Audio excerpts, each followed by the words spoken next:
schoolgirl plunges herself into a psychedelic expedition when her best friend vanishes abruptly. With the real and subconscious worlds colliding together to form a mind-boggling maze, Tacky will not stop until she is reunited with her friend. Tacky opens her eyes. She is standing somewhere high up. Tacky breaks off into a sprint. She is running on the ledge of a skyscraper. She is heading for the edge. 1, 2. Tacky jumps off. The two friends sit facing each other. They are in a diner on what seems to be a slow day. There are 2 sundaes on the table. Dressed in identical uniforms, the girls seem to be engrossed in their conversation, drawing on the paper napkins as they talk. Tacky has had a strange dream. She was playing with the orchestra, but she was out of tune. She could feel it. She turns to see her violin, but it's not there in her hand. Instead, there is a one-eyed monster staring intently at her. He gets closer to her. Tacky is scared. But wait, this is a dream, she realizes. She just needs to wake up. So she jumps. The girls giggle at Tacky's dream. She gets up to get them drinks. Tacky waits at the table. Tacky doesn't come back. She is gone.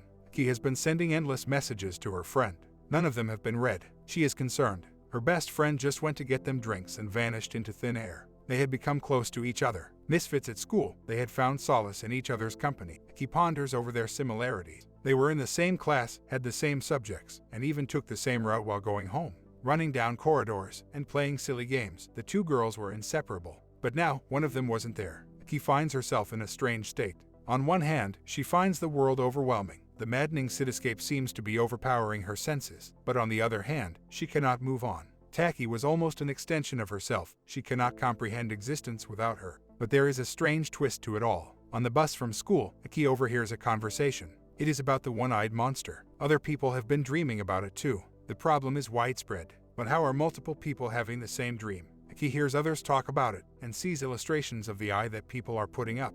She knows all of it is connected to Tacky's disappearance. She misses her friend. Tacky visits all the places they would go to, the karaoke, the arcade, and the terrace of the school. They seem strange without her. It was on the terrace of the school that they had formed a pact. Hand in hand, they had run up to the empty roof in a break between classes. Both of them carried their violins, and it was here that they started playing together. They fulfill each other. Both Tacky and Tacky were transferred. Tacky was conscious of her accent, and she struggled to communicate with other children. There was a barrier between her and the rest of the world, but it melted away with Tacky. It was almost like they could read each other's thoughts and movements. They could communicate without words. Tacky had found her soulmate, and she did not want to let go. Tacky seemed to feel the same way. She offered to leave the orchestra just as Tacky had done. The 2 friends would play together from then on. They would be together forever. Tacky traverses the city by herself. She is looking for her friend. Tacky must be hiding somewhere. She just needs to be found. Tacky does not want to consider other possibilities, but at the back of her mind, she knows there is something strange about it all. She feels like she knew this would happen.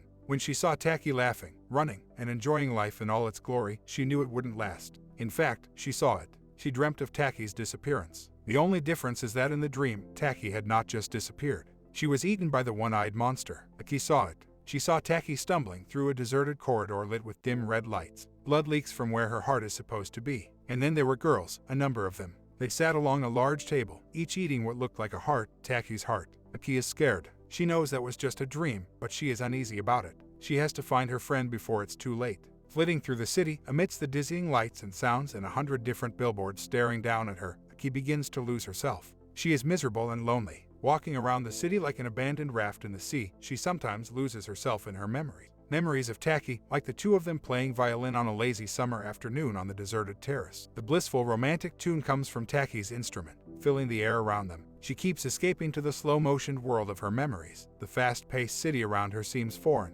There is a dreamlike quality to her life. It is getting hard to tell the difference between memories, dreams, and reality. The cars pass her by in a blur of lights, and the city seems to wrap itself around her as she descends into a psychedelic trance. The worlds seem to be crashing together. Tacky is growing impatient now. She runs incoherently around the city, checking its nooks and crannies. Her friend is nowhere, but there is something else. The eye, hundreds of them, watching her. They appear on billboards, walls, train tracks, and everywhere. Brightly colored eyes that give off no emotions follow her around robotically, watching all of her moves. He tries to run, but there is no respite. It's like a maze. The chase continues, and the increasingly disoriented Tacky finds herself running down a dark street alone. And then it happens. She stops dead in her tracks. Someone is approaching her. Walking towards her from a tunnel is a figure covered from head to toe. He wears a cape and a hat. There is no hurry in his walk but a quiet resolve in his demeanor. Tacky sees him. There is a flash of horror and surprise in her eyes, and then she faints. An unconscious Tacky falls to the ground while the one-eyed monster stands over her, watching. In an unknown city, a young girl is waking up in the morning.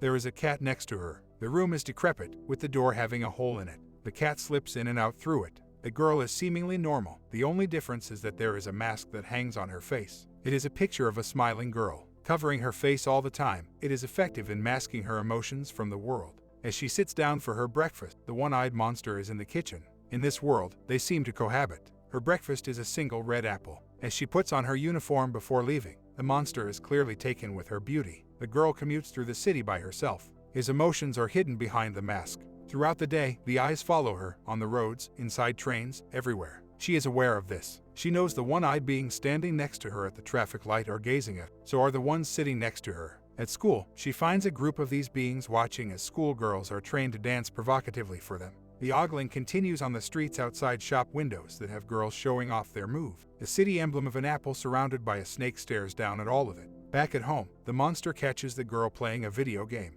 What proceeds is a domestic dispute. The game is taken away, but the girl won't give up. She has sneaked a phone. She watches as her favorite gamer wins. He is her hero. She is engrossed in this world, and nobody knows about it.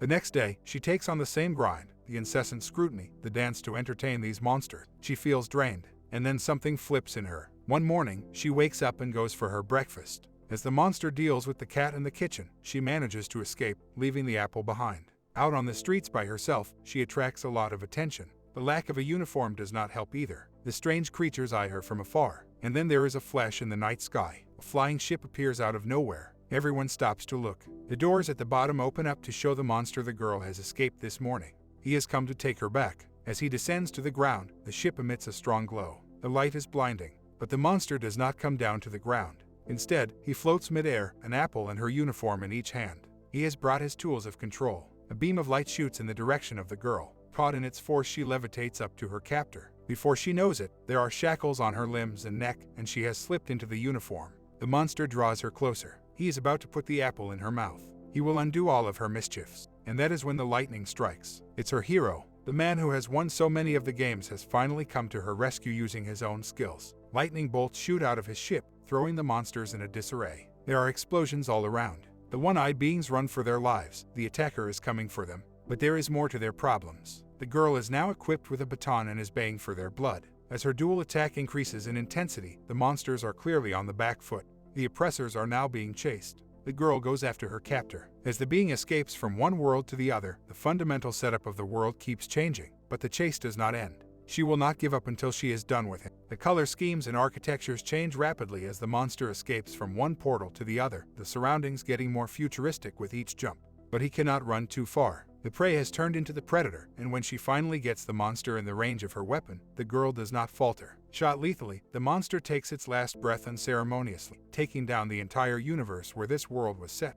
She wakes up to find herself laying on a side street. She won. She knows she won. The one-eyed monster is dead. But where is Tacky? She is yet to find her friend. She runs away from the spot frantically. As she does, she realizes the complete implications. The one-eyed monster is crumbling. He is defeated, but she is still in his world. She has to wake up. She knows what to do. She finds a building that has a staircase outdoors. Tacky climbs up in a hurry. She knows this place. It is the same ledge. Her task is cut out before her. She stands on the parapet in her uniform, drained after the strenuous night. She takes a deep breath. As the sun comes up, the wind blows past her. Her skirt rustles. She opens her eyes and exhales. She breaks into a little jog that turns into a sprint. She takes confident strides, and as she reaches the edge, she does not hold back. Tacky flings herself into the air. She wakes up with a start. It takes her a moment to remember where she is. Tacky is looking at her intently. They are at the diner. There is a fresh round of drinks on their table. She got a key apple tea, but something is off. Tacky can sense it. He tells her of the dream, how she went missing and Tacky ran around trying to find her. And yes, the one-eyed monster. Tacky laughs at how easily she got influenced. But she is not mean about it. That is the best thing about her. It must have been a tiring dream. Tacky thinks they should get something savory to eat. The girls giggle. They are back with each other, and they know they will be together from now on.